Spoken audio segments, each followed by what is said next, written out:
বাইরে এইমাত্র শ্রাদ্ধ অনুষ্ঠান শেষ হয়েছে। আগত অতিথিদের সঙ্গে রমেশ আলাপচারিতায় ব্যস্ত। বাড়ির ভেতরে খাবার পরিবেশনের জন্য পাতা পাতবার আয়োজন হচ্ছে। এমন সময় একটা গোলমাল হাঁকাহাঁকি শুনে রমেশ তড়িঘড়ি ছুটল। ভেতরে রান্নাঘরের কপাটের একপাশে একটা 25-26 বছরের বিধবা মেয়ে জড়সড় হয়ে পিছন ফিরে দাঁড়িয়ে আছে এবং আরেকটি প্রৌঢ়া রমণী তাকে আগলে দাঁড়িয়ে। রাগে আক্রোশে চোখ মুখ লাল করে তিনিই গলা ফাটিয়ে চিৎকার করছেন। ঝগড়া বেঁধেছে পরাণ হালদারের সাথে। রমেশকে দেখা মাত্র প্রৌঢ়া ভদ্রমহিলা জিজ্ঞেস করলেন, হ্যাঁ বাবা, তুমি গায়ের একজন জমিদার বলে যত দোষকে খেতে পারনি মেন নাকি? মাথার উপর আমাদের কেউ নেই বলে কি যত কিছু শাস্তি দেবে? গোবিন্দকে দেখিয়ে বললেন, উনি মুখুজ্জেমারি গাছ পিছিয়ে সময় জরিমানা বলে স্কুলের নামে 10 টাকা আমার কাছে আদায় করে নেননি? গায়ে 16 আনা সেতরা পুজোর জন্য দুজনে পাটার দাম ধরে নেননি কি? তবে কতবার ওই কথা নিয়ে ঘাটাঘাটি করতে চান শুনি? রমেশ কিছুই বুঝতে পারছিল না। গোবিন্দ গাঙ্গুলি বসেছিল, মীমাংসা করতে উঠে দাঁড়ালেন। একবার রমেশের দিকে তাকিয়ে একবার প্রৌঢ়ার দিকে চেয়ে গম্ভীর গলায় বললেন, যদি আমার নামটাই করলে ক্ষান্ত মাসি, তবে সত্যি কথা বলি বাচ্চা, তোষামত করে কথা কইবার লোকই গোবিন্দ গাঙ্গুলি নয়। সেই দেশশুদ্ধ লোক জানে তোমার মেয়ের প্রায়শ্চিত্ত হয়েছে, সমাজের জরিমানাও আমরাই করেছি, সবই মানি, কিন্তু তাকে যজ্ঞিতে কাটিয়ে দিতে তো আমরা হুকুম দিইনি। মরলে ওকে পোড়াতে আমরাই কাঁধ দেব, কিন্তু তা বলে তোমার নিজের মেয়েকে কাঁধ ধরে পুড়িয়ে আসো বাবা। আমার মেয়ের ভাবনা তোমাকে করতে হবে না কো? বলে হ্যাঁ গোবিন্দ, নিজের গায়ে হাত দিয়ে কথা কও না। তোমার ছোট বাচ্চা ভাড়া ঘরে বসে পান সাজছে কো, সে তার বছর 10 ধরে কোন কাশি বাস করে এমন হলদে রোগা সলদেরির মতো হয় ফিরে আসে। বলে তার পিয়ানে তাঁতি অপবাদ ছিল না নাকি? আমি তো আজকের নয় গো, মানে আরো বলবো। আরামজাদা মাকে রমেশ কাঠ হয়ে দাঁড়িয়ে রইল। ভৈরব আচার্য ব্যস্ত হয়ে খেন্তির হাতটা প্রায় ধরে ফেলে অনুনয়ের স্বরে বলল, হবে মাসি, আর কাজ নেই। নে সুকুমারী, ওঠ ওঠ মা, চল বাচ্চা আমার সঙ্গে ও ঘরে গিয়ে বস। পরাণ হালদার চাদর কাঁধে নিয়ে সোজা খাড়া হয়ে উঠে বলল, সামাজিদের বাড়ি থেকে একেবারে তাড়িয়ে না দিলে এখানে আমি জলগ্রহণ করবো না, তা বলে দিচ্ছি।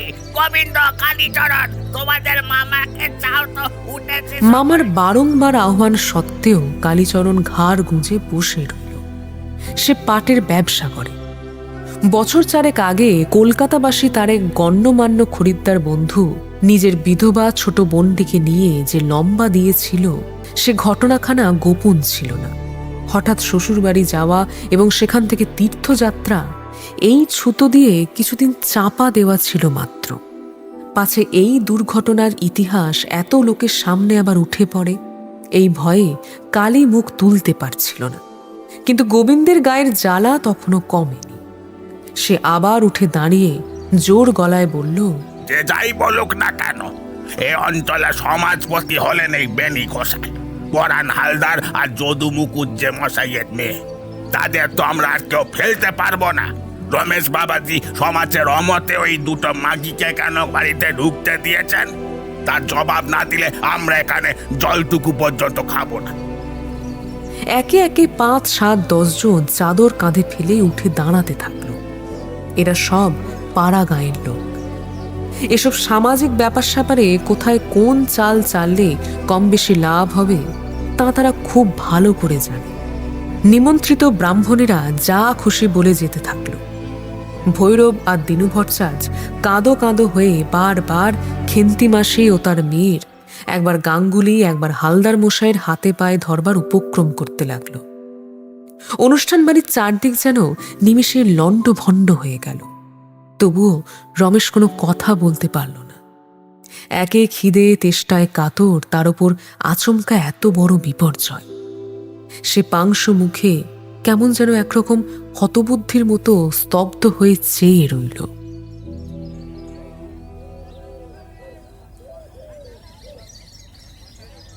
রমেশ,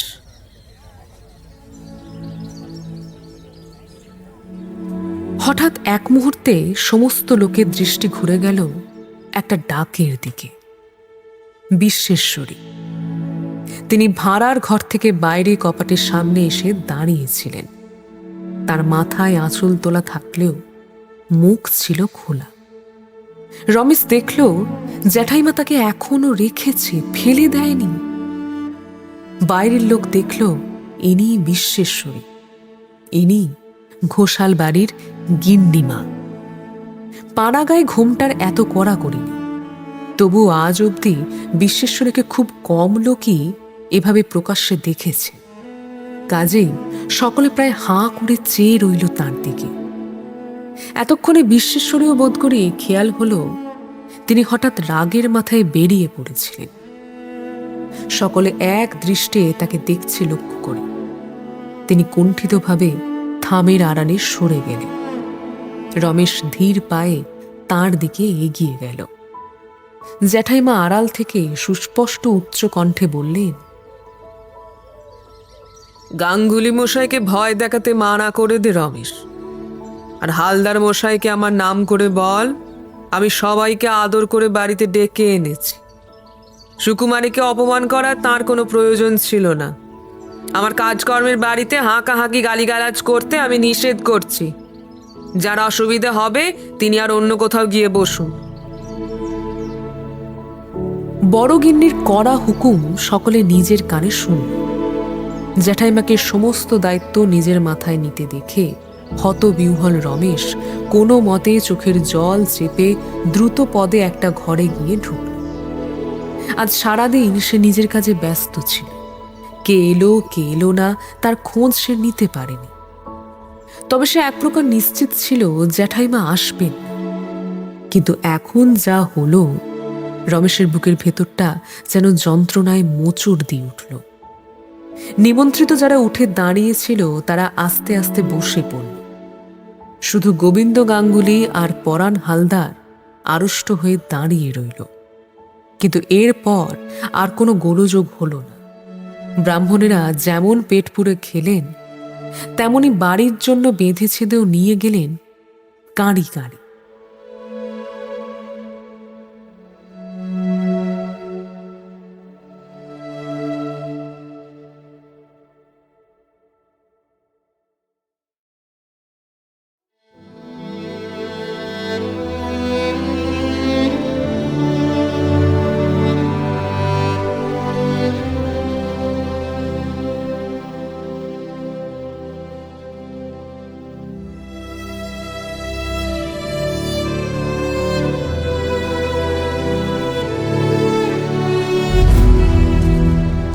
গল্পের দেশে আপনাদের নিয়ে যেতে আমরা আবার তৈরি।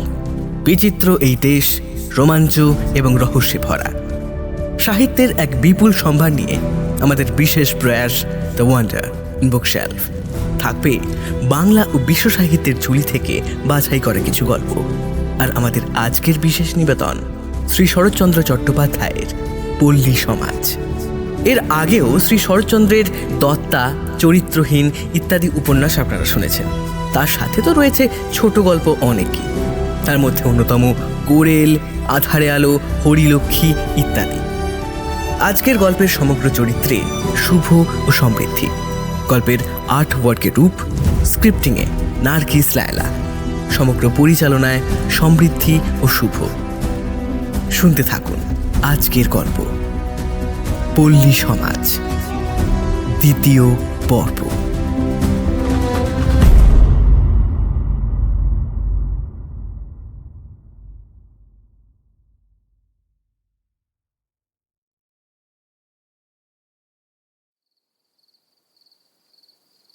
সন্ধ্যার পর কাজকর্ম প্রায় সারা হয়ে গেছে। রমেশ সদর দরজার বাইরে একটা পেয়ারা গাছের তলায় অন্যমনস্কের মতো দাঁড়িয়েছিল। মনটা তার ভালো ছিল না। দেখল দিনু ভট্টাচার্য ছেলেদের নিয়ে লুচি মন্ডার গুরুভারে ঝুঁকে পড়ে এক প্রকার চোখের আড়াল করে বেরিয়ে যাচ্ছে। সর্বপ্রথম খেদির নজর পড়ায় সে অপরাধীর মতো থতমত খেয়ে দাঁড়িয়ে পড়ে শুকনো কণ্ঠে বলল, বাবা, বাপু দাঁড়িয়ে। সবাই যেন একটু জড়সড় হয়ে গেল। রমেশও ইতস্তত বোধ করল। পালাবার পথ থাকলে সে নিজেই পালাতো। অগত্যা হাসি মুখে এগিয়ে এসে বলল, আরে খেদি, এসব কার জন্য নিয়ে যাচ্ছিস রে? ওটা তো আমার। ওই তো পাড়ার ছোট লোকের ছেলে পিলেরা আছে তো, এঁটো কাটাগুলো নিয়ে গেলে তাদের 2-4খানা দিতে পারবো। সেটাই হোক বাবা, কেন যে দেশ শুদ্ধ লোক ওকে গিন্নিমা বলে ডাকে তা আজ বুঝলু। রমেশ কোনো উত্তর না দিয়ে সদর দরজা পর্যন্ত এসে হঠাৎ প্রশ্ন করল, আচ্ছা ভট্টাচার্য মশাই, আপনি তো অনেক কিছুই জানেন। এই গায়ে এত ঋষি কেন বলতে পারেন? হায় রে বাবাজি, আমাদের কুয়াপুত্র তা পথে আছে। যে কাণ্ড, কদিন ধরে খেদির মামার বাড়িতে থেকে এলু। 20 ঘর বামুন গায়েতের পাশ, নায়েব গায়ের মধ্যে, কিন্তু তার মধ্যেই 4-4টে তল।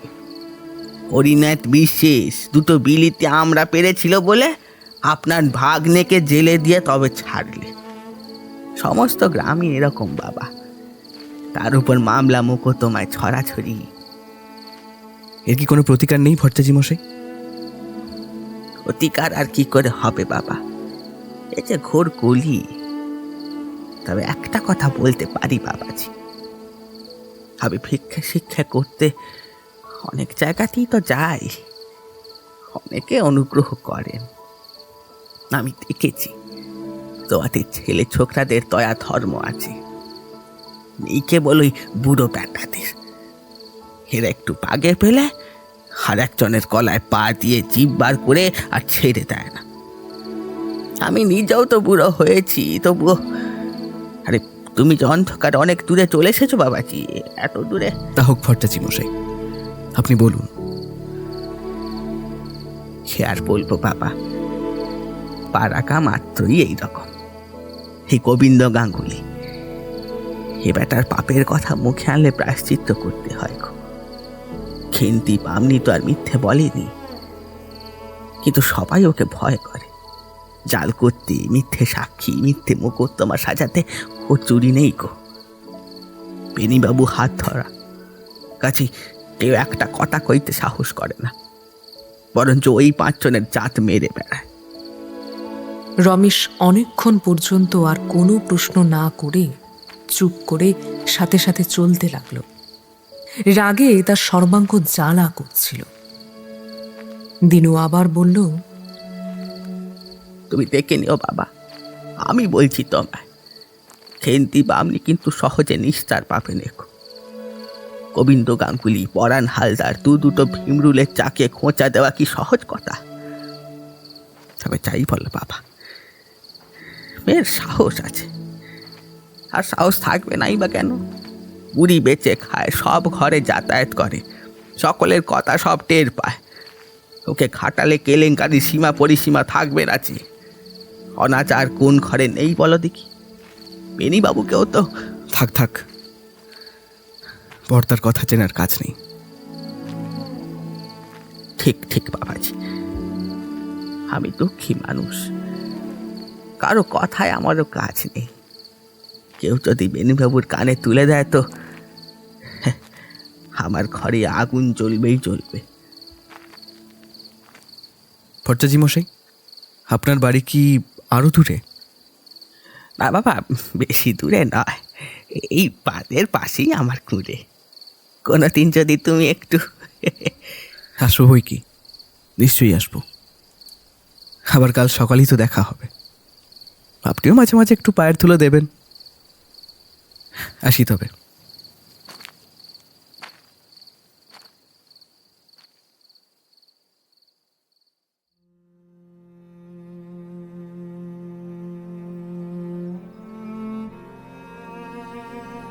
এপাড়ার একমাত্র মধুপালের মুদির দোকান নদীর পথে হাটের এক ধারে। 10-12 দিন হয়ে গেল, অথচ সে বাকি 10 টাকা নিয়ে যায়নি বলে রমেশ কি মনে করে নিজেই একদিন সকালবেলা দোকানের উদ্দেশ্যে বেরুল। মধুপাল মহা সমাদর করে ছোটবাবুকে বারান্দার উপর মোড়া পেতে বসালো। তারপর ছোটবাবুর আসার কারণ শুনে অবাক হলো। কেউ কখনো উপযাচক হয়ে ঋণ শোধ করতে আসে? হে যেন তার কল্পনারও অতীত। কথায় কথায় অনেক কথা হলো। মধু বলল, দোকান আর কেমন করে চলবে বাবু? 2 আনা 4 আনা 1 টাকা মাসিকে করে প্রায় 50-60 টাকা বাকি পড়ে আছে। এই দিয়ে যাচ্ছি বলে 2 মাসে আদায় হওয়ার জো নেই। এইভাবেই। আরে এ কি বাড়ুজ্জামশাই যে কবে এলেন? প্রাতঃ পেনাম হই, প্রাতঃ পেনাম হই। কাল রাত্রিরে এলো, তারা খাওয়াতে কি মধু? বাণুজ্য মশার বাঁ হাতে একখানা গাড়ু, পায়ে নখে গোড়ালিতে কাদার দাগ, কানে পইতে জড়ানো, ডান হাতে কচু পাতায় মোড়া 4টি কুঁচো চিংড়ি। তিনি ফোঁস করে একটা নিঃশ্বাস ফেলে বললেন, সৈরুবি জ্বালিনি আক্কেল দেখলি মধু, কম করে হাতটা বা ধরে ফেললে। কালে কালে কি হলো বল দেখি। হ্যাঁ, এই বলে গাড়ু রেখে হাতের চিংড়ি মেলে ধরে বললেন, সে কি 1 পয়সার চিংড়ি? বামুনকে ঠকিয়ে ককাল খাবি? উচ্ছন্ন যেতে হবে না। বলেন কি, হাত ধরে ফেললো আপনার? আর এইটাই পয়সা শুধু বাকি, তাই বলে খামোকা হাত শুধু লোকের সামনে হাত ধরবে কেন আমার? কে না দেখলে বল দেখি। মাঠ থেকে বসে এসে গাড়ু ডিমিয়ে যে নদীতে হাত পা দিয়ে মনে করলুম হাতটা একবার ঘুরে যায়। আগে 1 চুড়ি মাছ নিয়ে বসে আমাকে স্বচ্ছন্দে বলে কিনা কিছু নেই ঠাকুর, যা ছিল সব উঠে গেছে। আর আমার চোখে ধুলো দিতে পারিস, ডালাটা ফস করে তুলে ফেলবি দেখি না, অমনি ফস করে আমার হাতটা চেপে ধরে ফেললে। তোর সেই 2.5টা আর আজকের 1টা, এই 3.5 পয়সা নিয়ে কি আমি গা ছেড়ে পালাবো? কি বলিস বন্ধু?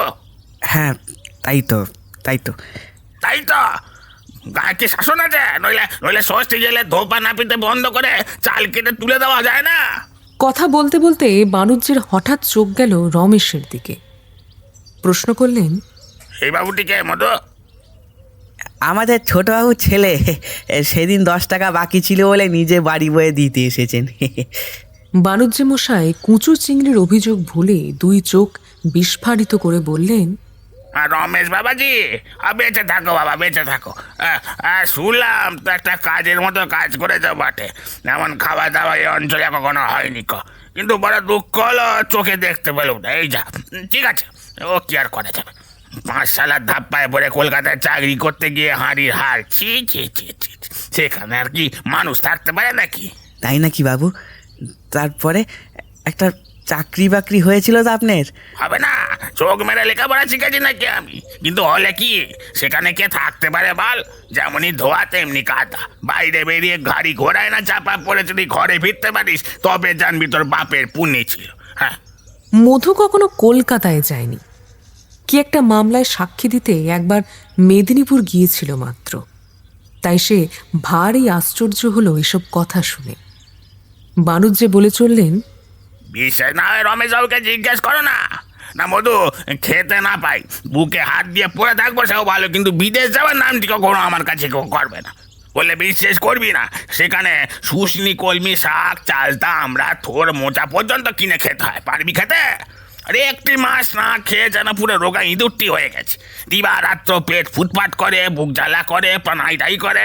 পালিয়ে এলে তবে হাঁপ ছেড়ে বেঁচেছি। না বাবা, নিজের গায়ে বসে একবেলা খাবো তাও ভালো, খাবার না জোটে ছেলে মেয়ের হাতে ভিক্ষে করবো। বামুনের ছেলের তাতে আর কিছু লজ্জার কথা নেই, কিন্তু মা লক্ষ্মীর মাথায় থাকুক, বিদেশে কেউ যেন না চায়, এই বলছি।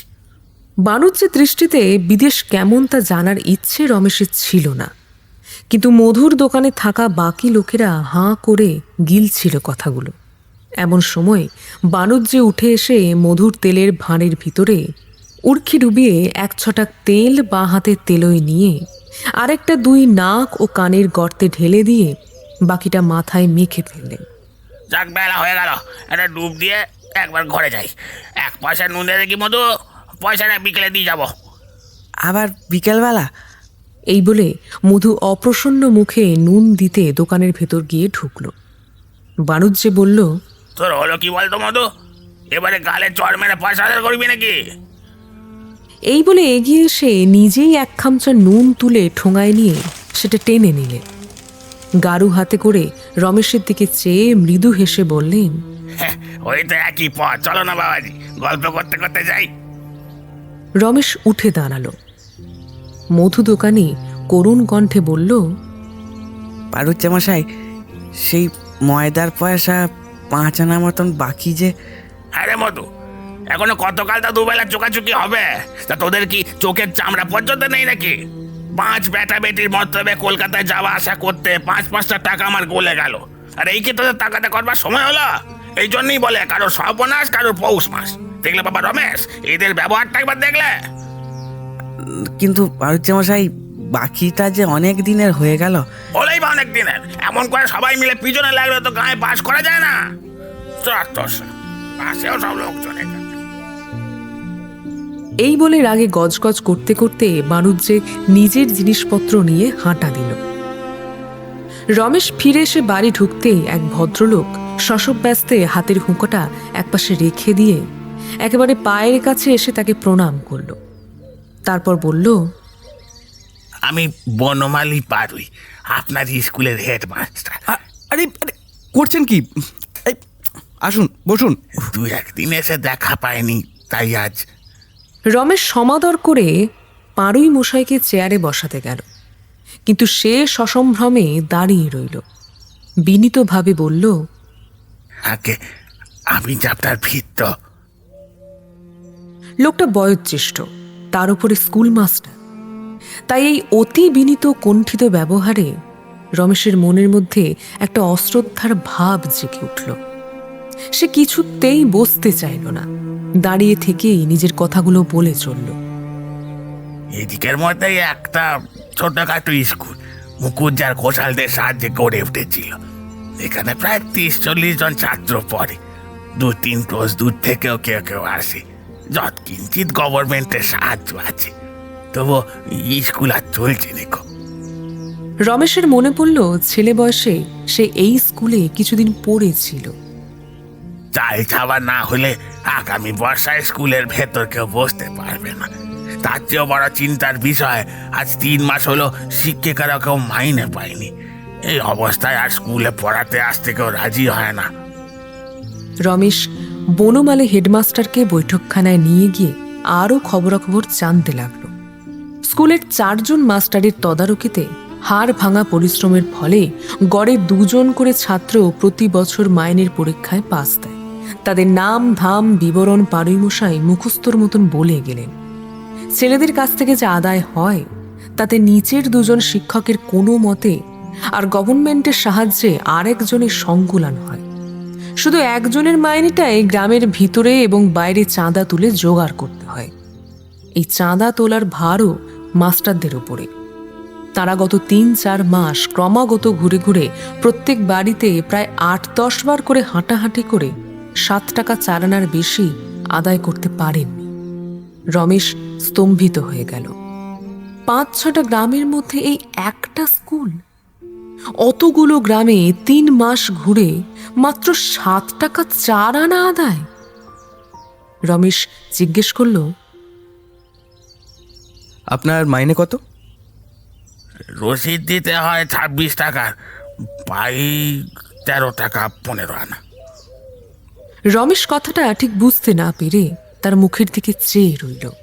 মাস্টার তা বুঝতে পেরে বললেন, আগে গভর্নমেন্টের হুকুম কিনা, তাই 26 টাকা রসিদ লিখে দিয়ে সাব ইন্সপেক্টরকে দেখাতে হয়, নইলে সরকারি সাহায্য বন্ধ হয়ে যায়।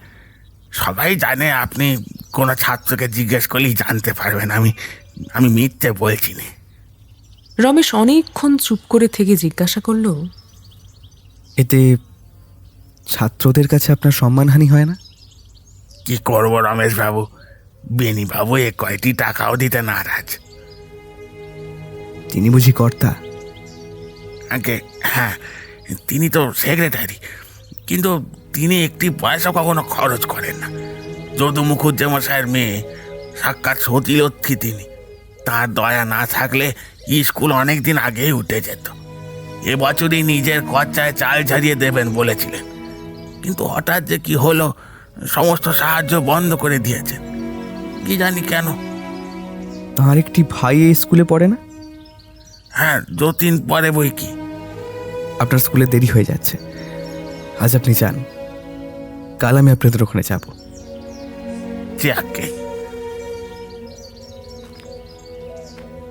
হেডমাস্টার আর একবার রমেশকে প্রণাম করে জোর করে তার পায়ের ধুলো মাথায় নিয়ে বিদায় হলো। বিশ্বেশ্বরীর সেদিনের কথাটা আশেপাশে 10খানা গ্রামে ছড়িয়ে পড়তে বেশি সময় লাগেনি। বেনি লোকটা নিজে কারোর মুখের ওপর রূঢ় কথা বলতে পারত না, তাই সে গিয়ে রমার মাসিকে ডেকে এনেছিল। মাসি এসে যে বিষ সেদিন উগলে গেল, বিশ্বেশ্বরীর সারা শরীর ক্ষোভে অপমানে জ্বলে গেল। তবুও সমস্ত অপমান বিশ্বেশ্বরী নীরবে সহ্য করলেন, কারণ তিনি খুব ভালো করে বুঝতে পেরেছিলেন এ কাজ তার ছেলেই ঘটিয়েছে। পাছে মাসির মুখে মুখে কথা বলতে গেলে নিজের ছেলের বেনির কথা বেরিয়ে পড়ে, সেই নিদারুণ লজ্জার ভয়েই সমস্ত সময়টা তিনি কাঠ হয়ে বসে রইলেন। কিন্তু পাড়া গায়ে যে কিছুই চাপা থাকে না, তাই ব্যাপারটা রমেশের কানে গেল।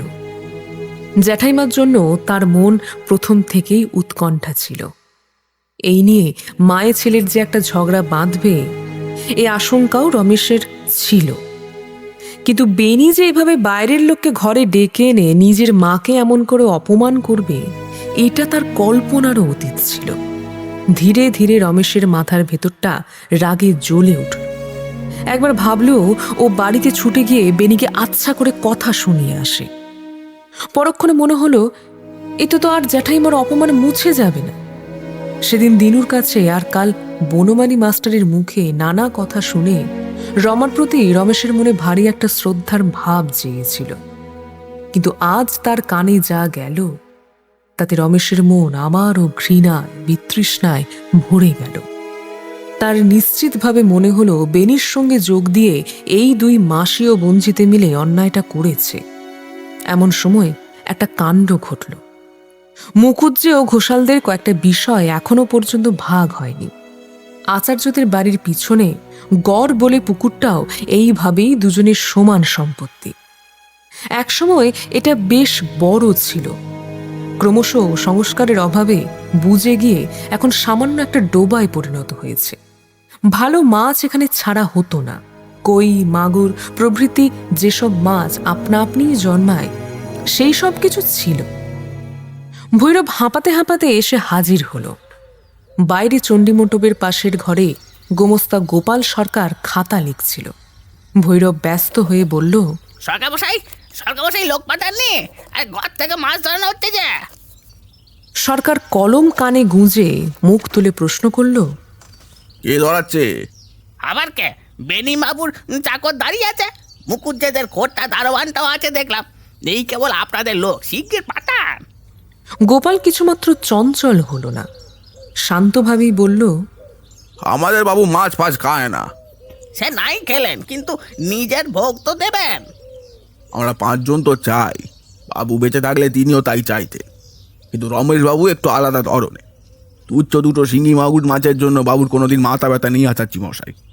সেদিন হাটের উত্তর দিকে সেই প্রকাণ্ড তেঁতুল গাছটা কাটিয়ে ওরা 2 ভাগে ভাগ করে নিলেন। আমাদের কাঠের একটা কুচোও দিলে না। আমি ছুটে এসে বাবুকে জানাতে তিনি বই থেকে একবার একটু মুখও না তুলে হেসে আবার পড়তে লাগলেন। জিজ্ঞেস করলাম কি করবো বাবু, কিন্তু রমেশবাবু বই থেকে মাথাটি অব্দি তুললেন না। আমি তাও হাল না ছেড়ে পিড়াপিড়ি করতে এই বইখানা বন্ধ রেখে তিনি একটা হাই তুলে খালি বললেন, কাঠ তার কি তেঁতুল গাছ নেই? আমি তো শুনে অবাক। বললুম থাকবে না কেন, কিন্তু ন্যায্য অংশ ছেড়ে দেবেনি বা কেন? আর কে কোথায় এমন দেয়? রমেশবাবু বইখানা আবার মেলে ধরে 5 মিনিট চুপ করে থেকে বললেন, সে ঠিক, কিন্তু 2খানা তুচ্ছ কাঠের জন্য তো আর ঝগড়া করা যায় না। ভৈরব অবাক হলো। বলেন কি? তাই তো বলি আচাচ্ছি মশাই, আমি যা বোঝা সেদিনই বুঝে গেছি। আর মিটে মিটে লাগতে যাবো কেন বলুন দেখি? ছোট তরফের মা লক্ষ্মী তারিণী কোঠার সঙ্গী হারিয়ে গেছে, বুঝলেন কিনা? কিন্তু পুকুরটা যে আমার বাড়ির পেছনে, যা করি হোক আমাকে একবার জানানো তো চাই। তা বেশ তো ঠাকুর, একবার জানিয়ে এসো না। 3 রাত্রির বই নিয়ে থাকলে আর চরিতের এত ভয় করলে কি বিষয় সম্পত্তি রক্ষে হয়? যদু মুকুজ্জের মেয়ে স্ত্রীলোক, সে পর্যন্ত শুনে খেয়েছে কুটো বুটি। গোবিন্দ গাঙ্গুলিকে ডেকে নাকি সেদিন তামাশা করে বলেছিল, রমেশবাবুকে বলো একটা মাসোয়ারা নিয়ে বিষয়টা আমার হাতে দিতে। এর চেয়ে লজ্জা আর কিছু আছে বলুন দেখি? এই বলে রাগে দুঃখে গোমস্তা গোপাল সরকার মুখখানা বিকৃত করে নিজের কাজে মন দিল। বাড়িতে স্ত্রীলোক নেই, সর্বত্রই অবারিত দ্বার। ভৈরব নির্দ্বিধায় ভেতরে এসে দেখল রমেশ সামনের বারান্দায় একখানা ভাঙা ইজি চেয়ারের ওপর বসে আছে। রমেশকে তার কর্তব্য মনে করিয়ে দিতে ভৈরব সামান্য একটু ভূমিকা করে কথাটা পারা মাত্র রমেশ বন্দুকের গুলি খেয়ে ঘুমন্ত বাঘের মতো গর্জে উঠল। কি রোজ রোজ চালাকি নাকি? হজুয়া! রমেশের এই অভাবনীয় উগ্রতায় ভৈরব ভয় পেয়ে গেল।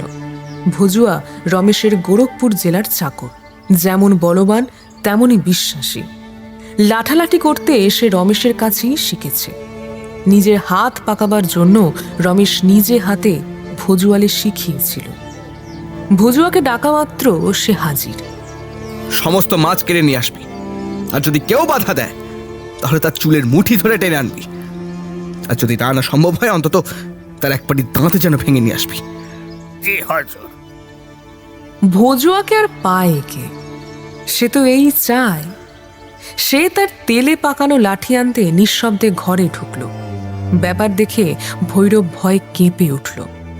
সে বাংলাদেশের তেলে জলে মানুষ, হাঁকাহাঁকি চেঁচামেচিকে মোটে ভয় করে না। কিন্তু ব্যাপার স্যাপার দেখে ভৈরবের তালু পর্যন্ত দুশ্চিন্তায় শুকিয়ে গেল। সে নেহাত শুভাকাঙ্ক্ষীর মতো রমেশকে সাবধান করতে এসেছিল। ভেবেছিল রমেশ বড়জোর হাঁক পারবে, গালাগালি করবে, চিৎকার করবে। তেমন হলে ভাগবাটোয়ারা পাবার জন্য খানিক হল্লা করবে। কিন্তু এভাবে ভজুয়াকে পাঠিয়ে রক্তারক্তি কাণ্ড বাঁধাতে পারে এ একেবারেই ভাবিনি ভৈরব। সে গরিব মানুষ, এভাবে ফৌজদারি মামলায় জড়ানোর তার সাহসও নেই, ক্ষমতাও নেই।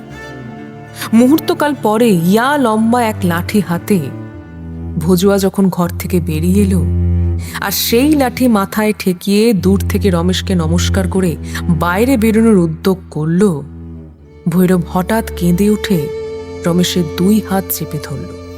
ওরে বোঝো যাস নে বাবা, রমেশ রক্ষা করে বাবা, আমি গরিব মানুষ, প্রাণে মেরো নাই বাবে। রমেশ বিরক্ত হয়ে হাত ছাড়িয়ে নিল। তার বিস্ময়ের সীমা পরিসীমা রইল। ভজুয়াও অবাক হয়ে ফিরে এসে দাঁড়ান। ভৈরব কাঁদো কাঁদো স্বরে বলে যেতে লাগলো, এ কথা ঢাকা থাকবে নে বাবা, এনি বাবুর কোপে পড়ি যদি তাহলে একটা দিনও বাঁচব না। আমার গদ্দর পর্যন্ত চলে যাবে বাবা, বোম্বা বিষ এলে রক্ষা করতে পারবে না, কেউ রক্ষা করতে পারবে না। রমেশ ঘাড় হেঁট করে বসে রইল। গোলমাল শুনে গোপাল সরকার খাতা ফেলে ভেতরে এসে দাঁড়িয়েছিল। সে ধীর স্বরে বলল, আকে বাবু, কথাটা কিন্তু ঠিক। রমেশ জবাব দিল না, শুধু হাত নেড়ে ভজুয়াকে তার নিজের কাজে যেতে আদেশ করে নিঃশব্দে ভেতরে চলে গেল।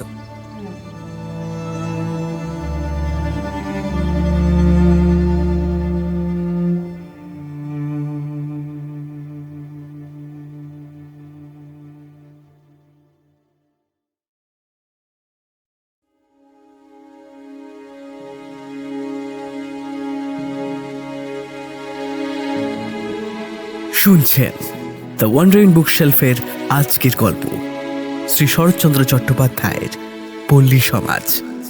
আমাদের চ্যানেলে এরকম সুন্দর সুন্দর গল্প ও উপন্যাস শুনতে আজই চ্যানেলকে সাবস্ক্রাইব করুন এবং সেই সাথে বেল নোটিফিকেশনটি অন করে রাখুন। আপনাদের এই ছোট্ট একটি কাজ আমাদের অনেক সাহায্য করে। তাহলে আর দেরি করব না, শোনা যাক আজকের গল্পের বাকি অংশটি।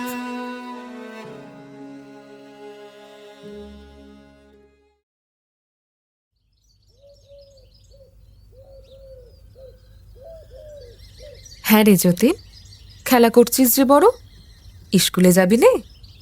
আমাদের যে আজকাল দুদিন ছুটি দিদি। মুখ পড়া স্কুলের মাসের মধ্যে 15 দিন ছুটি, তাও তুই ওর পিছনে টাকা খরচ করিস।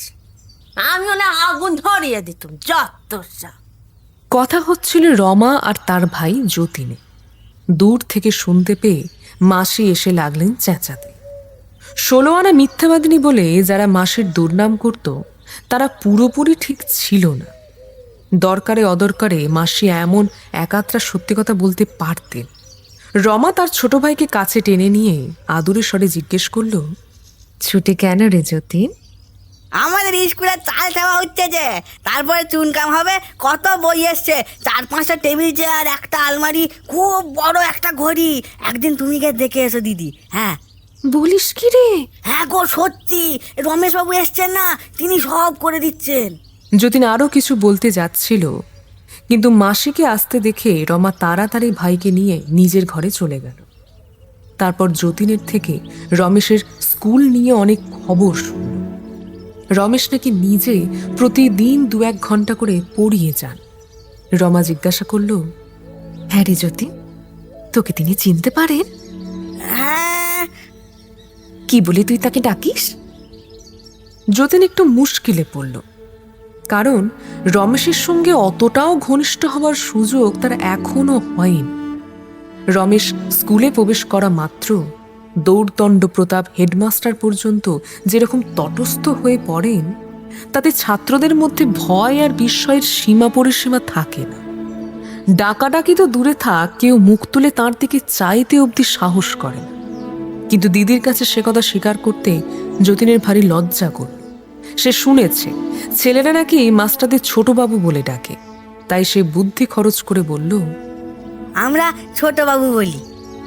রমা বুদ্ধিমতী, ছোট ভাইয়ের মুখের ভাব দেখে আসল সত্যিটা বুঝতে তার বাকি রইল না। সে ভাইকে একটু বুকের কাছে টেনে নিয়ে বলল, ছোটবাবু কি রে, তিনি যে তোর দাদা হন। বেনিবাবুকে যেমন বড়দা বলে ডাকিস, এনাকে তেমনি ছোটদা বলে ডাকতে পারিস নে। হ্যাঁ আমার দাদা হন তিনি। সত্যি বলছো দিদি? এক্কেবারে সত্যি। যতীনকে আর ধরে রাখা শক্ত হয়ে উঠল। খবরটা এক্ষুনি বন্ধুদের মধ্যে ঢাক পিটিয়ে বলে না আসলেই নয়। কিন্তু স্কুল যে বন্ধ, এই 2 দিন যতীনকে কোনো মতে ধৈর্য ধরে রাখতে হবে ভেবে তার মনটা খারাপ হয়ে গেল। কিন্তু তাতে কি, কিছু বন্ধু তো বাড়ির আশেপাশেই থাকে, তাদের তো এখনই গিয়ে বলাই যায়। এই ভেবে যতীন আরো উসখুস করতে লাগল। বলল, আমি এখন যাই দিদি। এত বেলায় আবার কোথায় যাবি রে? বস এখানে। রমা ছোট ভাইকে ধরে রাখল। যেতে না পেরে যতীন খানিকক্ষণ অপ্রসন্ন মুখে চুপ করে থেকে জিজ্ঞাসা করল, এতদিন তিনি কোথায় ছিলেন দিদি?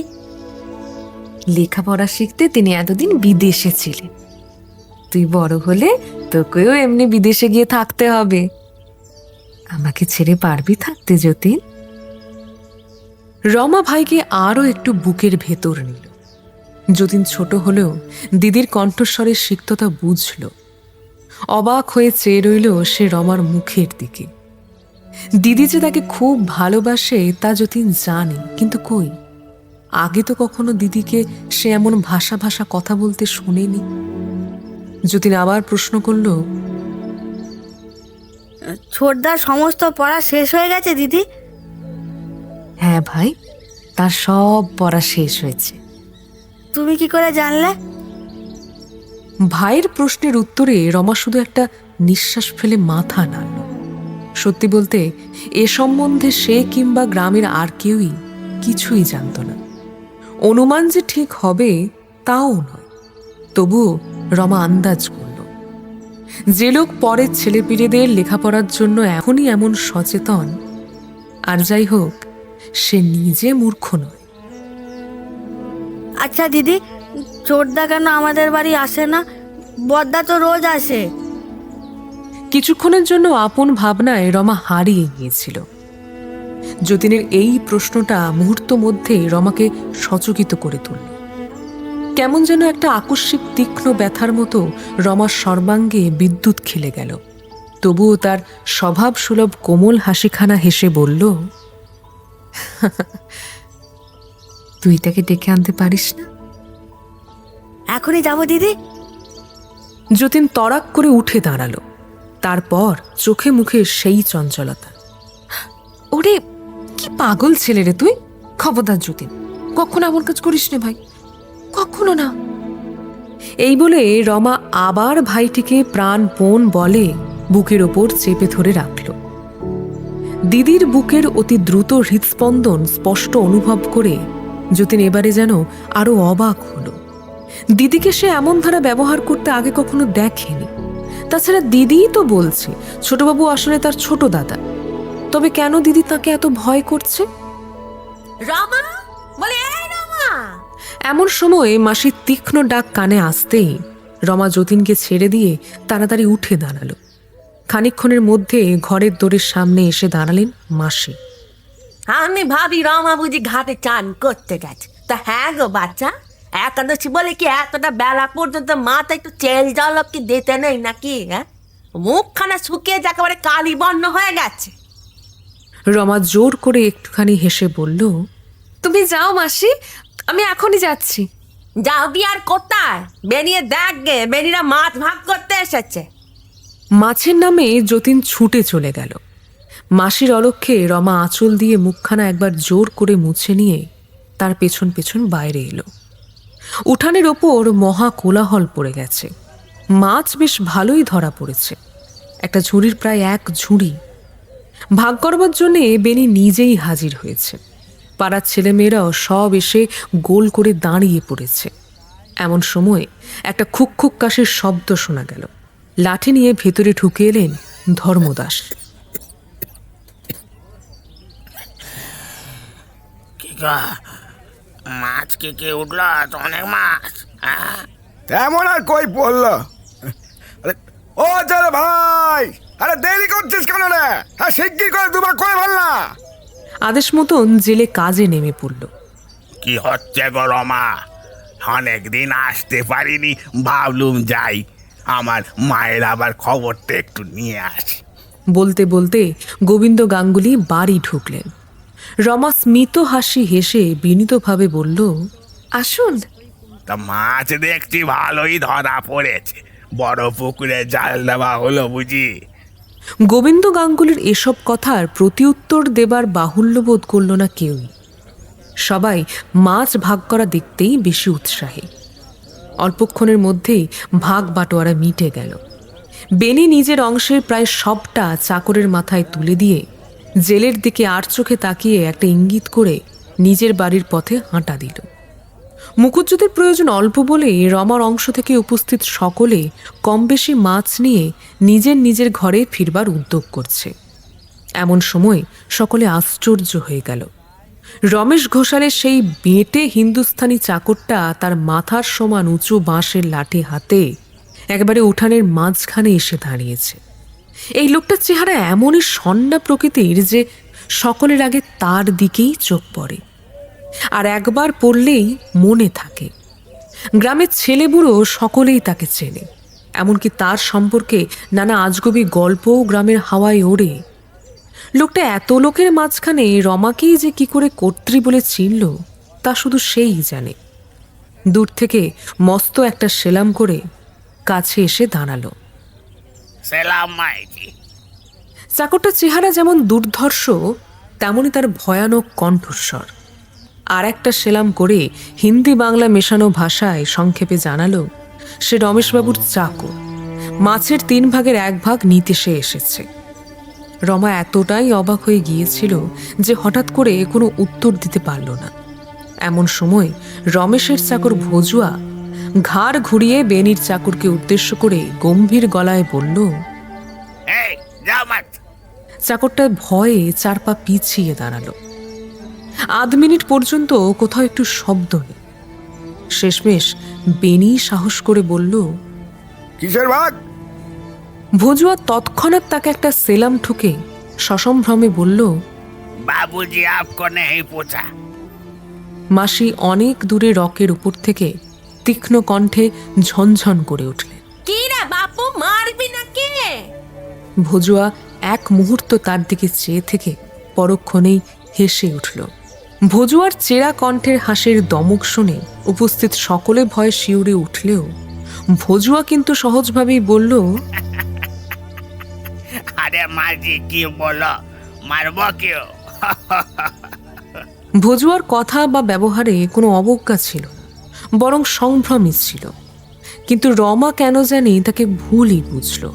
মনে মনে সে এমন বিরক্ত হলো যে প্রায় চাপা ধমকের সুরে বলে উঠল, কি চাই তোর বাপু? জি মাঝি। রমার বিরক্তি লক্ষ্য করে ভজুয়া হঠাৎ যেন দমে গেল।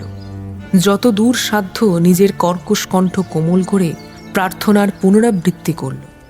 কিন্তু হায়, মাছ যে সব বিলি হয়ে গেছে। এতগুলো লোকের সামনে রমা হীন হতেও পারে না, তাই কতকটা কটু কণ্ঠে বলল, তোর বাবুর তো এতে কোনো অংশ নেই, বলগে যা, যা পারে তাই করুক গে। বহুত আচ্ছা মাঝি। ভজুয়া ফের একটা লম্বা সেলাম করে বেনির চাকরকে হাত নেড়ে চলে যেতে ইঙ্গিত করে দিল, আর নিজে আর কোনো কথা না বলে চলে যেতে উদ্যোগী হল। তার ব্যবহারে বাড়িসুদ্ধ সকলেই যখন আশ্চর্য, তখনই হঠাৎ সে আবার পিছন ফিরে চেয়ে রমাকে বলল, মাঝি, लोगों का बात सुन के वो পুকুর থেকে মাছ কিনে লিবার জন্য বাবু আমাকে হুকুম করেছিলেন। বাবুজি কিংবা আমি আমরা মাছ মাংস ছুই না বটে, লেকিন বাবুজির হুকুমে ওই জানতো হয়তো পুকুর ধারে আজ দিতে হতো আমাকে, কিন্তু রামজি তো রক্ষা করেছেন। बाद में बाबूजी राग पूजा গেল, আমাকে ডাকিয়া বলিলেন, ভজুয়া যা মাঝিকে পুছকে আয়, ও পুকুরে আমার হিস্সা আছে কিনা। বাবুজির বিশ্বাস আছে, আর যেই যাই বলুক মাঝির জবান থেকে কখনো ঝুটা বাত হবে না, সে কখনো পরে জিনিস ছুবে না। আমি চলি মাঝি, চলি। ভজুয়া আরও একবার আন্তরিক সম্ভ্রমের সাথে নমস্কার করে বেরিয়ে গেল। অমনি তখন বেনি মুখ বেঁকিয়ে বলে উঠল, এমনি করে উনি বিষয় রক্ষা করবে, এই তোমাদের কাছে প্রতিজ্ঞা করছি, তুমি আর শুনে রাখো রমা, আমি আজ থেকে ঘরের একটা শামুক গুগলিয়ে ওকে হাত দিতে দেবো না, এই বলে দিলু। রমার মুখ থেকে কোনো কথাই যাচ্ছিল না, মাঝির মুখ থেকে কখনো ঝুটা বাত বের হবে না। ভজুয়ার এই কথাটা রমার বুকের ভেতর শুলের মতো বিঁধতে লাগলো। তার রাঙা টকটকে মুখটা যেন কোনো অলৌকিক জাদু বলে ফ্যাকাশে হয়ে গেছে। হতবুদ্ধি হয়ে গেলেও রমার এতটুকু বোধ তখনও ছিল, তার এই চেহারার ভাবটা যেন কারো চোখে না পড়ে। তাই সে মাথার আঁচলটা আর একটু টেনে নিয়ে দ্রুত পদে অদৃশ্য হয়ে গেল।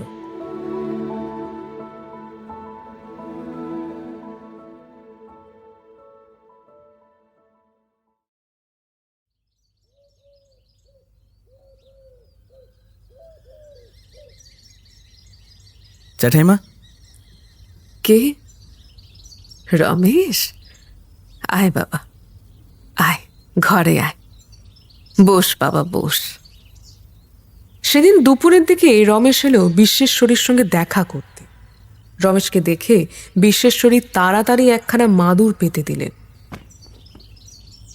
ঘরে পা দিয়েই রমেশ চমকে উঠল, কারণ জ্যাঠাইমার কাছে যে স্ত্রীলোকটি বসে, তার মুখ দেখতে না পেলেও বুঝল এ রমা। রমেশের সারা শরীর রাগে জ্বালায় চিরবির করে উঠল। এদিকে রমেশ হঠাৎ এসে পড়ায় রমাও খুব অস্বস্তিতে পড়ল। শুধু যে সে এই গ্রামের মেয়ে তাই নয়, রমেশের সাথে তার সম্পর্কটা নিতান্ত এমনই যে অপরিচিতের মতন ঘোমটা টানতেও লজ্জা করে, আবার না দিলেও বেচারি স্বস্তি পায় না। তাছাড়া মাছ নিয়েই সেদিনই যা একটা কাণ্ড হয়ে গেল, এরপর তো চোখে চোখ দেওয়াই দুষ্কর। তাই সব দিক বাঁচিয়ে যতটা পারা যায় রমা আড়াল হয়ে বসল। রমেশ কিন্তু সেদিকে আর চাইল না। ঘরে যে আর কেউ আছে তা একেবারে অগ্রাহ্য করে ধীরে সুস্থে মাদুরের ওপর বসে পড়ল। জ্যাঠাইমা বললেন, হঠাৎ এমন দুপুরবেলা যে রমেশ? দুপুরবেলা না এলে তোমার কাছে একটু বসতে পারি না, তোমার কাজ তো কম নয়।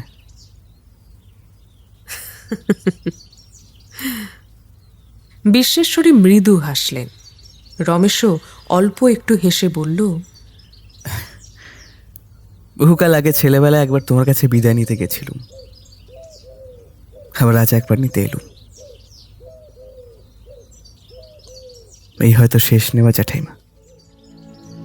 রমেশের মুখে একটা স্মিত হাসির আভাস থাকলেও কথাগুলো বলতে বলতে তার কণ্ঠস্বরে দুঃখ ভারাক্রান্ত ভাবটা সে কিছুতেই গোপন করতে পারল না। আর তাতেই বিশ্বেশ্বরী আর রমা দুজনেই চমকে উঠলেন। বালাই ষাট, ও কি কথা বাপ? ভর দুপুরে অমন অলক্ষণে কথা বলতে আছে? বিশ্বেশ্বরীর চোখ দুটো ছলছল করে উঠল। রমেশ আবার একটু হাসল। জ্যাঠাইমা জিজ্ঞাসা করলেন, শরীরটা কি এখানে ভালো থাকছে না বাবা? কি যে বলো, এই যে খোট্টার দেশের ডাল রুটির শরীর জ্যাঠাইমা, এ কি এত অল্পই খারাপ হয়? তা নয়, শরীর আমার বেশ ভালোই আছে, কিন্তু এখানে আমি আর এক দণ্ড টিকতে পারছি না। আমার যেন দম বন্ধ হয়ে আসছে। কিন্তু এ যে তোর জন্মস্থান বাপ, আর তুই কিনা এখানেই থাকতে পারছিস নে? কেন বাছা, আমায় বল, তোর জ্যাঠাইমাকে খুলে বল সবটা। না জ্যাঠাইমা, সেসব কিছু আমি বলতে চাই না। তাছাড়া আমার মনে হয় তুমি সবটাই জানো। সব না জানলে কিছুটা জানি বাবা, আর সেই জন্যই তো বলছি, তোর আর কোথাও যাওয়া চলবে না রমেশ। কেন যাবো না বলতে পারো জ্যাঠাইমা? এখানে তো আমাকে কেউ চায় না। চায় না বলেই তো তোকে আরো কোথাও পালিয়ে যেতে আমি দেব না রে বাবা। এই যে ডাল রুটি খাওয়া দেহের বড়াই করছিলি রে, সে কি পালিয়ে যাবার জন্যে? রমেশ চুপ করে গেল। কেন জানি আজ তার মনটা বড় বেশি বিষিয়ে উঠেছে। যদিও এর একটা বিশেষ কারণও ছিল। গ্রামের যে পথটা সোজা স্টেশনে গিয়ে পৌঁছয়, তার একটা জায়গা ৮-১০ বছর আগে বৃষ্টির ঘোর ধাক্কায় ভেঙে যায়। সেই থেকে ভাঙনটা ধীরে ধীরে একটু একটু করে বেড়েই চলেছে, প্রায় জল জমে থাকে। ও জায়গাটা পার করে যেতে সবারই ভীষণ সমস্যা হয়। বছরের অন্য সময়ে যদিও বা সাবধানে যাওয়া আসা করা হয়, কিন্তু বর্ষাকালে কষ্টের শেষ থাকে না। কোনো বছর দুটো বাঁশ ফেলে দিয়ে, কোনো বছর বা একটা ভাঙা তালের ডোঙা উপুর করে দিয়ে, কোনো মতে তারই সাহায্যে আছাড়ি বিছাড়ি খেয়ে হাত পা ভেঙে লোকজন ওপারে যাতায়াত করে। কিন্তু এত দুঃখ সত্ত্বেও গ্রামবাসীরা আজ পর্যন্ত এটা সংস্কারের চেষ্টা মাত্র করেনি।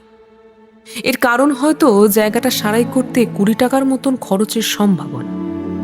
এই টাকাটা রমেশ নিজে না দিয়ে চাঁদা তুলে জোগাড় করার চেষ্টায় ৮-১০ দিন পরিশ্রম করেছে, কিন্তু ৮-১০টা পয়সা অবধি কারোর ট্যাগ থেকে আদায় করতে পারেনি। শুধু তাই নয়, আজ সকালে ঘুরে আসবার সময় পথের ধারে শ্যাকরাদের দোকানের ভেতরে এই প্রসঙ্গ হঠাৎ কানে যাওয়ায় সে বাইরে দাঁড়িয়ে শুনতে পেল জনা কয়েক লোক হেসে হেসে নিজেদের মধ্যে কথা বলছে। একটা পয়সা তোরে কেউ দিস না, বুঝলে কিনা? দেখছিস না, ওর নিজের খরচটাই বেশ। জুতো পায়ে মশমশিয়ে চলা কিনা, তাই না দিলেও আপনি নিজে থেকেই সারিয়ে দেবে দেখিস। তাছাড়া এতকাল যে ও ছিল না, আমাদের স্টেশনে যাওয়াকে আটকে ছিল। হ্যাঁ, আরে সবুর করো না, চাটুজ্জামশাই বলেছিলেন ওর মাথায় হাত বুলিয়ে শীতল ঠাকুরের ঘরটাও ঠিকঠাক করিয়ে নেওয়া হবে। ওই খোসামত করে দুটো বাবু বাবু করতে পারলি ব্যাস, তারপর দেখো না।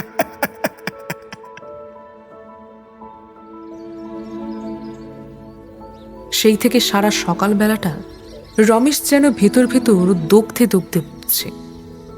ঠিক সেই মুহূর্তেই জ্যাঠাইমা ঠিক ওই জায়গাটাতেই মোক্ষম ঘা দিলেন। বললেন, সে ভাঙনটা যে সারাবার চেষ্টা করছিলি, তার কি হলো? সে হবে না জ্যাঠাইমা,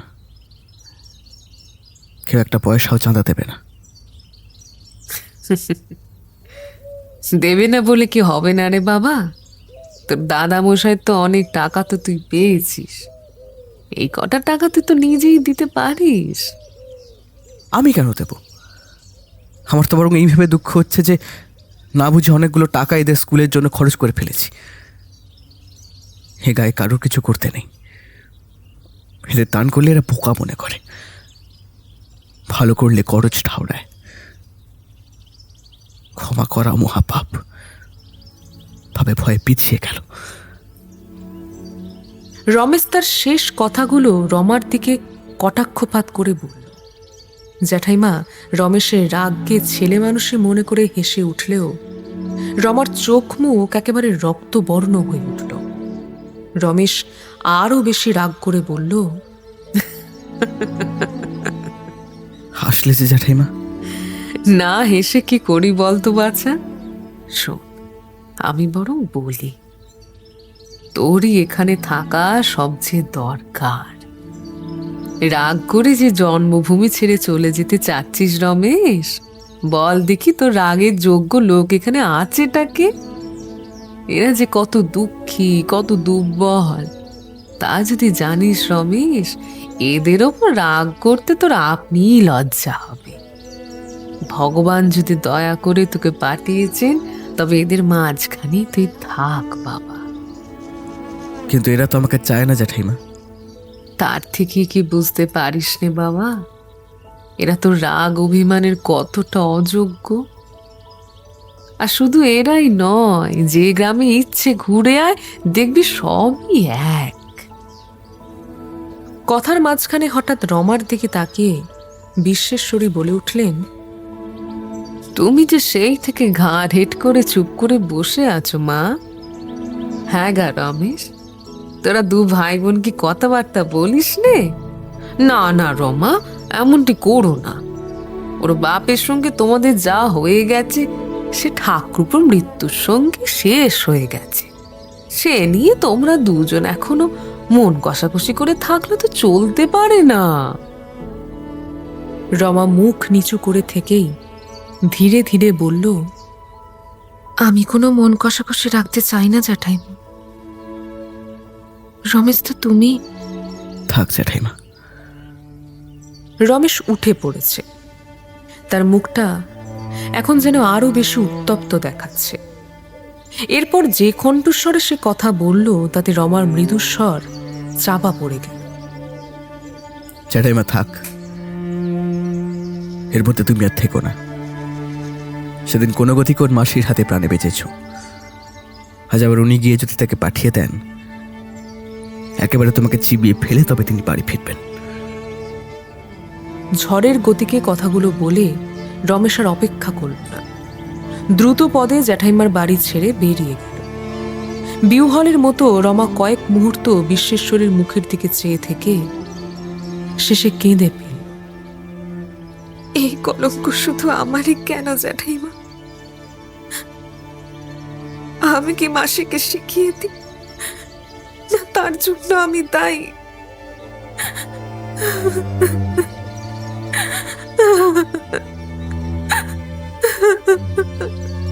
বিশ্বেশ্বরী রমার হাতখানা নিজের হাতের মধ্যে টেনে নিয়ে সস্নেহে বললেন, শিখিয়ে যে দাও না এ কথা সত্যি, কিন্তু দায়ী যে তোমাকে কিছুটা হতে হলো হতে হয় মা।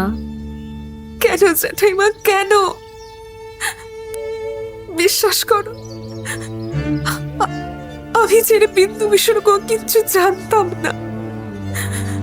তুমি কেন আমাকে উনি মিথ্যে দোষ দিয়ে অপমান করে গেলেন?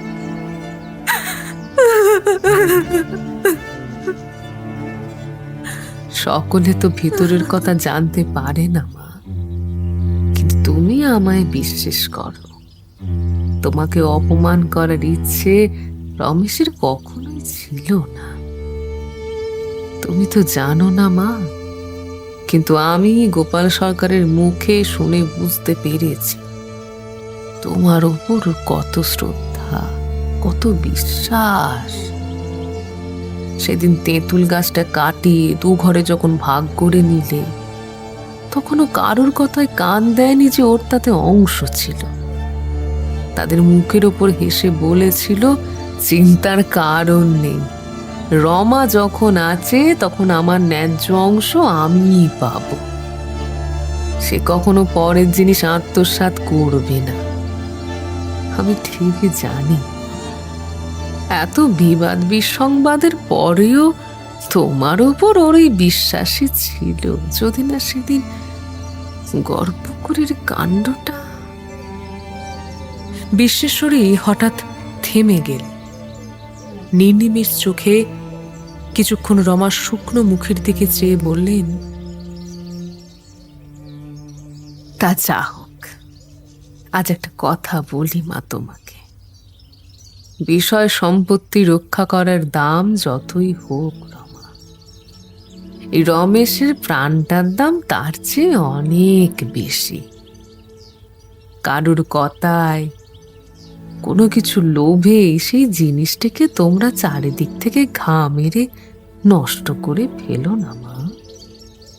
তাতে যে ক্ষতি হবে, কোনো কিছু দিয়ে যে তা পূরণ হবে না গো মা। রমা অনেকক্ষণ চুপ করে রইল। বিশ্বেশ্বরীও আর কিছু বললেন না। খানিক পরে রমা তার পায়ের ধুলো নিয়ে প্রণাম করে বলল, বেলা হয়ে গেল, আজ বাড়ি যাই জ্যাঠাইমা।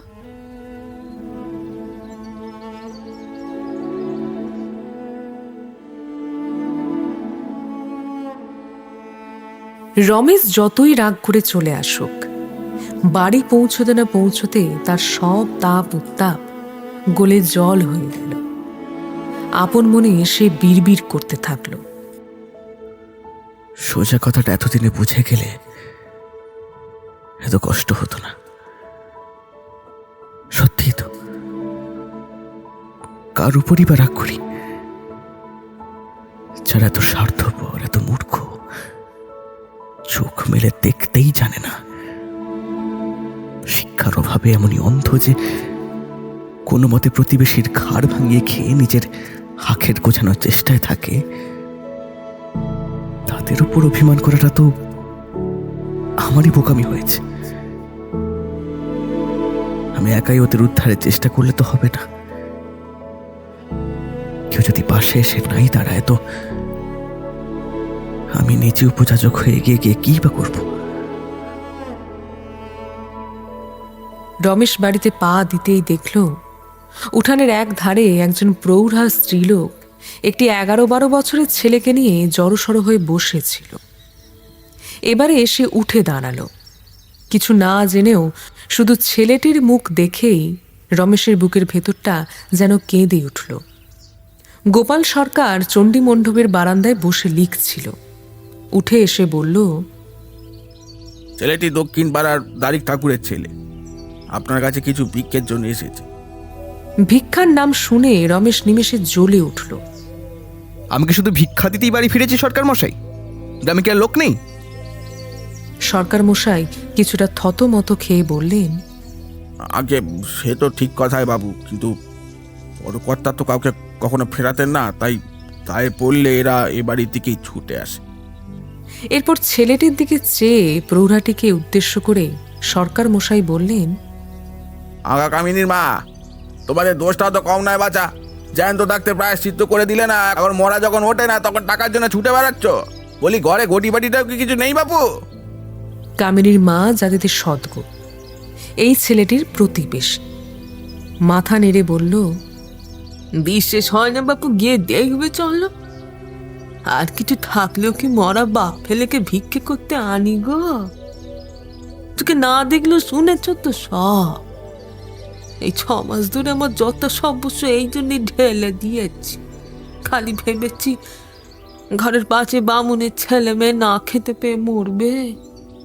কিন্তু আমি একাই বা কতদূর কি করতে পারি বলো? রমেশ সব ব্যাপারটা কিছুটা অনুমান করতে পারল। বাকিটা বুঝিয়ে বলল গোমস্তা গোপাল সরকার। এই ছেলেটির বাপ তারিক চক্রবর্তী 6 মাস রাজযজ্ঞায় ভুগে আজ ভোরবেলায় মরেছে। প্রায়শ্চিত্ত হয়নি বলে কেউ দেহ স্পর্শ করতে চাইছে না। এই কামিনীর এতদিন এই নিঃস্ব ব্রাহ্মণ পরিবারের জন্য অনেক খরচাপাতি করেছে, এখন তার কাছেও কিছু নেই। সেই জন্যই ছেলেটিকে নিয়ে আপনার কাছে এসেছে বাবু। এসব আবার কি কথা সরকার মশাই? এখন তো প্রায় বেলা 2টো বাজে। যদি প্রায়শ্চিত্ত না হয় মরা পড়েই থাকবে। উপায় কি বাবু? অস্বাস্থ্যর কাজ তো আর হতে পারে না। আর এত পাড়ার লোক কি বা দোষ দেবে কে বলুন? যাও, মরা পড়ে থাকবে না। তেমন করে ও কাজটা ওদের করতেই হবে। তাই তো ভিক্ষে। তা একা কামিনীর মা, আর কোথাও গিয়েছিলে? ছেলেটির হাতের মুঠো খুলে একটি সিকি ও 4টি পয়সা দেখালো।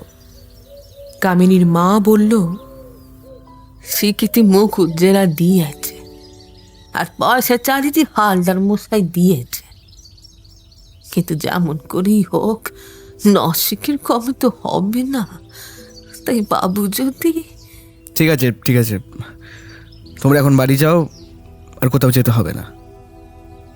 আমি এখন এই সমস্ত বন্দোবস্ত করে লোক পাঠিয়ে দিচ্ছি। ঠিক আছে বাবু, ঠিক আছে, চল বাবা, যা যা। রমেশের কথায় ভরসা পেয়ে কামিনীর মা ছেলেটিকে নিয়ে চলে গেল। রমেশ গোপাল সরকারের দিকে তাকিয়ে অত্যন্ত ব্যথিত সুরে জিজ্ঞাসা করল, এমন গরিবে গায়ে আর কয় ঘর আছে জানেন আপনি? 2-3 ঘর আছে, বেশি নেই। এদেরও মোটা ভাত কাপড়ের সংস্থান ছিল বাবু। শুধু একটা চালদা গাছ নিয়ে মামলা করে দারিক চক্রবর্তী আর সনাতন হাজরা 2 ঘরই বছর 5 আগে শেষ হয়ে গেল। তবুও বলছি, এত দূর করাতো না বাবু। শুধু আমাদের বড়বাবু আর গোবিন্দ গাঙ্গুলি দুজনকেই নাচিয়ে তুলে এতটা করে তুললেন। তারপরে আমাদের বড়বাবুর কাছেই 2 ঘরের গলা পর্যন্ত এতদিন বাধা ছিল।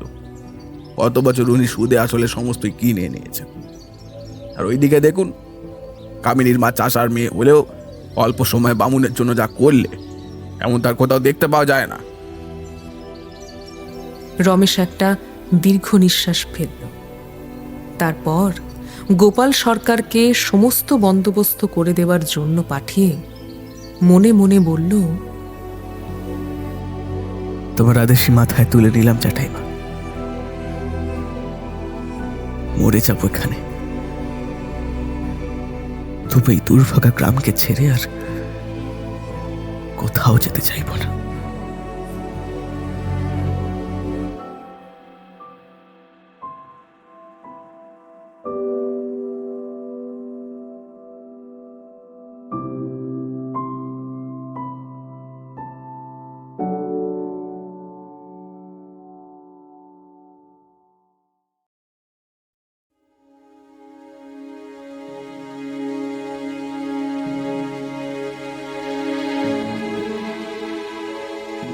আজ এখানেই থামল পল্লী সমাজের এই অশান্ত অধ্যায়। কিন্তু ঝড় তো সবে শুরু। রমেশ কি পারবে সমাজের বাধা ভেঙে নিজের পথ করতে, নাকি আরো গভীর হবে বিরোধের আগুন? রমা আর রমেশের এই দূরত্ব এ কি কেবল ভুল বোঝাবুঝি, নাকি তার পিছনে লুকিয়ে আছে আরো বড় কোনো সত্য? জানতে হলে অপেক্ষা করুন পল্লী সমাজের পরবর্তী পর্বে। শুনতে থাকুন দ্য ওয়ান্ডার ইন বুকশেলফ।